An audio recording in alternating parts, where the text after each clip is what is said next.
Ni kau buat dia somak. Tengok cerita tula je. Hari-hari tengok cerita tula. Daun ketumbar dan daun dim. Saya makan lah. Mati ke bulu lah. Mai kau buat pelakor tu. Yang bunuh diri. Kalau beli racun tu sekarang, bayar kat 7E sekarang, tiba-tiba buat pembatalan gagal pula.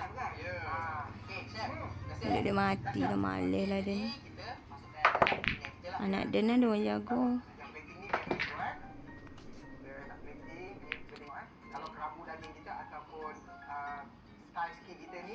Maknanya Sulaiman tak lahir.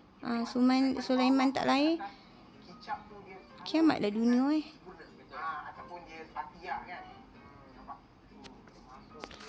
Semakin banyaklah Dajjal meninggal, tak jumpa Allah. Dajjal meninggal, tak reti nak mongsang. Hari-hari dia duduk neraka.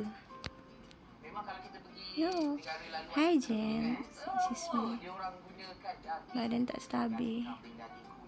Okey dah, dah okey dah, badan dah okey sikit. Datang sakit balik parah. Sakit macam orang kena ketumbuhan kanser. Susah cari lelaki yang boleh jaga ni. Tak ada lah kalau ada orang butuh lah. Nabi pun ni, kecuali Nabi Ibrahim, pisah dengan bini. Yalah, bini pertama dia dah lawa, dia cantik, berhubung kat situ lah. Anak dara Puki tak kena koyak. Hajar Puki dia koyak.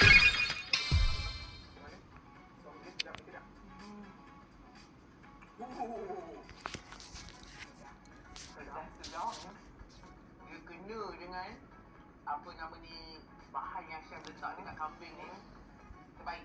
Panggil tangkas. Dia guna kelinci. Tangkas ni penunggu. Terbaik kan. Sos dia pun sama, pedas. Biasalah kita rasa Sampah pun tak nak buang. pedas. Dan apa lagi? Malas aku. Masing-masing dia masak-masak. Tempat aku aurat dia tak ada. Semua terbuka aurat je.